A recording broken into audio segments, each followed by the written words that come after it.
Nang mamatay ang tatay ni Esang, harap-harapan siyang pinalayas ng stepmother niya.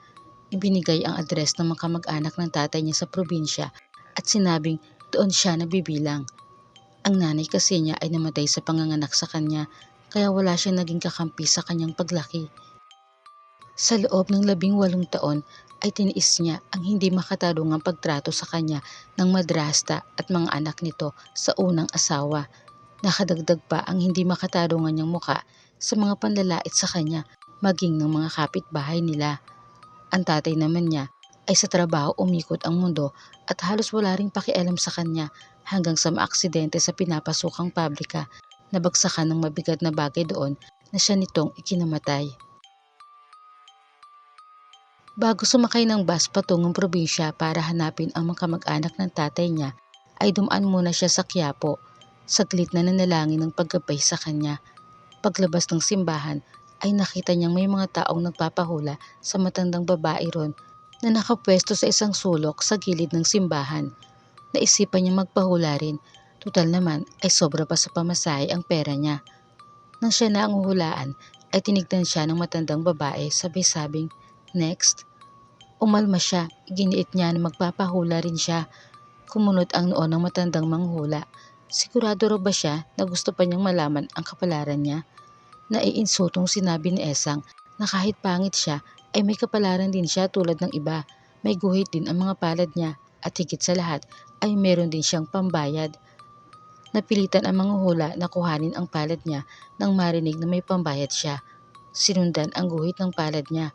Tapos ay nagbalasa ng baraha, pinakat sa kanya, balasa ulit, kat ulit, balasa ulit. Nahilo na si Esang. "Niloloko mo ba ako? Ilang oras tayong magkakat at magbabalasa ng baraha dito?" Paliwanag na manguhula, may nakikita kasi siyang hindi kapanipaniwala sa kapalaran ng dalaga, kaya inuulit-ulit niya ang pagbalasa. Baka magbago, pero iyon pa rin daw ang lumalabas. May kinalaman sa aswang. Galit na tumayo si Esang, inilapag ang bayad at tinalikuran ang manghula. "Aswang. Porkit mukha kong aswang, may kinalaman sa aswang ang ihuhula niya sa akin. Sinong niloko niya? Sayang lang ang 100 ko." Yes. Sa bus, kakaupo lang ni Esang na may sumakay ng matandang babae. Naawa siya kaya pinaupo niya sa upuan niya dahil wala nang bakante. Nagtiis siyang nakatayo, umasa na may gentleman na lalaki magpapaupo sa kanya. Pero wala, isang lalaki nakaupo sa bandang dulo ang sumenyas. Ang akala ni Esang ay siya na ang pinapaupo. Pero nang lalapit na siya ay pinatabi siya nito at sinabing hindi siya ang tinatawag, kundi yung sexy babae na bagong sakay. Doon ibinigay ng lalaki ang upuan niya. Napabuntong hininga na lang si Esang. May mga bumaba naman sa unang stopover. Kaya nakaupo rin siya sa wakas. Nakatulog nga lang at napahimbing. Nagulat na lang siya nang tapikin siya ng konduktor at sinabing last stop na kailangan na niyang bumaba. Sa tingin ni Esang ay mali ang lugar na binabaan niya. Gabi na, ayon sa konduktor ng bus ay wala na siyang bus na masasakyan pabalik. Bukas pa ulit. Pero subukan daw niya mag-abang ng jeep patungo sa lugar na hinahanap niya. Naupo muna siya sa waiting shed na yari sa kahoy. Mag-iisang oras na siyang nakaupo ron ay wala pa ring dumadaan na jeep. Sa paglilibot ng mga mata niya sa paligid ay nakakita siya ng isang kalye. Naisipan niyang pumasok doon. Kung may makikita siyang bahay baka pwede siyang umupa ng isang gabi, may matulugan lang siya. Kaso mukhang nagkamali siya ng kalyeng pinasok. Puro talahiban ang nakikita niya. Aalis na sana siya nang pagpihit niya pabalik ay may humarang sa kanya. Dalawang nakakatakot na nilalang, mga aswang na babae. Napaatras ng hakbang si Esang. Inamoy-amoy siya ng mga ito. Nagkatinginan. Saglit na nagtalo kung tao ba ang dalaga o aswang din gaya nila. Anang isang aswang, kamukha raw nila ang babae. Anang isa pa, pero bakit daw hindi nila kaamoy? Sa huli ay napagtanto nilang hindi talaga nila ito kauri, kaya nagtanguan sila at mabilis na kumilos. Agad hinawakan sa magkabilang braso ang dalaga. Sumigaw si Esang, dahilan para mapatigil ang mga aswang sa pagbitbit sa kanya. Sabay sabing itikom niya ang bibig kung ayaw niyang malapa agad. Katwiran ni Esang, nalaglag daw ang tsinelas niya, hindi siya sanay ng nakayapak. Binitawan siya ng isa at pinulot ang tsinelas niya. Ito pa mismo ang nagsuot sa paa niya. Sisigaw sana ulit si Esang nang maalala niya ang banta ng dalawa. Nalalapain siya, kaya sumigaw siya na nakatikom ang bibig niya. Inihagi siya ng dalawang aswang sa bodega ng mga dayami at saka yun kinandado. Tumayo si Esang, kinalampag ang pinto at sinigaw na pakawalan na siya dahil hindi naman siya masarap. Nangawit lang ang ngalangalan niya sa pagsigaw ay wala naman siya nakuhang tugon kundi ang huni ng tila ng aasar ng mga kuliglig. Pero hindi nawala ng pag-asa si Esang. Naghanap siya ng paraan kung paano makakatakas. Pinagpatong-patong niya ang mga dayami hanggang sa makarating siya sa kisame ng bodega. May maliit na butas doon. Pilit isiniksik ang sarili hanggang sa mahulog siya sa labas. Ang kaso lang ay sa dumi siya bumagsak. Hindi niya matyak kung dumi ba yun ng tao o hayop. Ikiniskis niya na ikiniskis sa damo bago siya tumakbo palayo roon. Sa pagtakbo niya ay nakarating siya sa isang bahagi ng lugar kung saan maraming nakasabit na bangkay. Masusuka na sana siya nang mapatingin siya sa isang kahoy na kulungan. Nang makita siya ng binatang nakakulong doon ay galit na galit itong nagsisigaw na halos isumpa siya sa pag-aakalang isa siya sa mga aswang. Inis siyang lumapit at ipinamukha sa lalaki na tao siya, isang normal na tao na may puso rin. Napapahiyang humingi naman ng paumanhin ang binata at nagpakilalang si Carlo. Tapos ay humingi siya ng tulong kay Esak na makawala roon. Likas na may mabuting puso, kaya nag-isip naman si Esang kung paano niya matutulungan ang bihag.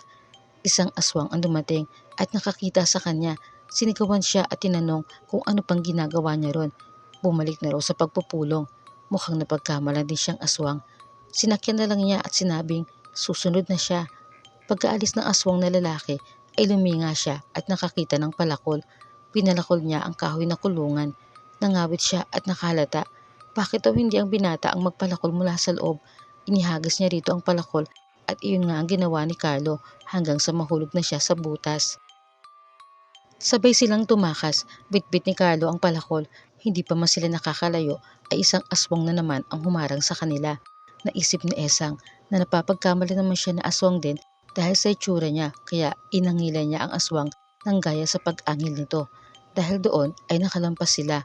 Ngunit may nadaanan sila na isa pang lugar kung saan meron ding mga bihag na gaya ni Carlo. Hindi nagdalawang isip si Esang. Kinuha niya ang palakol sa binata at saka tinulungan na makawala ang mga bihag. Tumulong din si Carlo. Bigla naman nagdatingan ang mga aswang. Galit na galit sila sa itinuring nilang impostor na aswang na si Esang. Kaya ito naman ang tinangay nila para gawing alay. Nauubusan na kasi sila ng oras kaya hindi na muna nila inintindi ang iba pa. Sinamantala ni Carlo ang pagkakataon na tuloy ang mapatakas ang iba habang siya ay nag-iisip ng paraan kung paano maililigtas ang babaeng nagligtas sa kanya. Inihiga sa Esang sa malapad na bato, iginapos doon habang walang malay. Kailangan bago matapos ang pagbilog ng buwan ay may alay nila ang dalaga. Nagdalawang isip pa ang pinuno ng mga aswang nang makita sa Esang. Wala na raw bang iba? Pwede na yan ang sabi ng kanang kamay niya. Wala na raw silang oras na maghanap ng dalagang birhen. Di kaya niya na sa itsura pa lang daw ay siguradong birhen pa. Sino ba naman daw kasi ang papatol sa ganyang muka? Sabay tawa. Binatukan siya ng pinunong aswang at pinaalala na hindi yun nalalayo sa mga itsura nila. Kaya lang daw niya tinatanong kung wala bang iba ay dahil naawa nga siya at mukhang kalahi nila.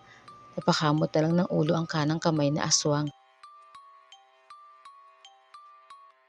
Kasabay na makapanindig balahibong alulungan ng mga aso ang pagsisimula ng ritual ng pag-aalay kay Esang sa pulang buwan. Perpekto na sana ang ritual, patapos na nang biglang magkamalay si Esang at mapahadjing. Dahil doon ay nasira ang ritual at kailangan na namang ulitin sa umpisa, pero naubusan na sila ng oras, naglalaho na ang pulang liwanag, kaya naman ganun na lang ang galit ng mga aswang kay Esang. Sakto lang ang dating ni Carlo. Asintado niyang binato ng palakol ang pinuno na sapul sa puso kaya bumagsak agad. Nagkagulo ang mga aswang nang ang mga bihag na tinulungan ni Esang makatakas kanina ay nagbalikan pala, dala ang kanilang sandata at pangontra laban sa mga aswang. Umula ng mga bawang at asin, kaya naman ang mga aswang ay nagpulasan at hindi malaman kung saan susuling. Hindi na nila nagawang lumaban dahil sa pagkakaisa ng mga tao. Isa pa, ay sumilip na rin ang liwanag na nagpahina sa lakas nila. Tuwang-tuwa si Esang sa nangyari. Ang lugar na yon na ginawang pugad ng mga aswang sa wakas ay nakalaya. Hindi man nahanap ni Esang ang lugar ng mga kamag-anak ng yumao niyang tatay, ay nahanap naman niya ang lugar at mga tao na tinanggap siya at minahal sa kabila ng kanyang itsura.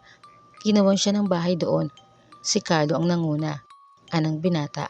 Utang na loob din niya sa dalaga ang buhay niya. Nagpasya siyang doon na lang din tumira. Total naman daw ay wala na rin siyang pamilya gaya ni Esang. Mukhang pinagtagpo talaga sila ng tadhana. Nahihiya namang isinandal ni Esang ang ulo sa balikat ni Carlo. Anya sa sarili, hindi naman siguro masamang kiligin ang tulad niyang pangit.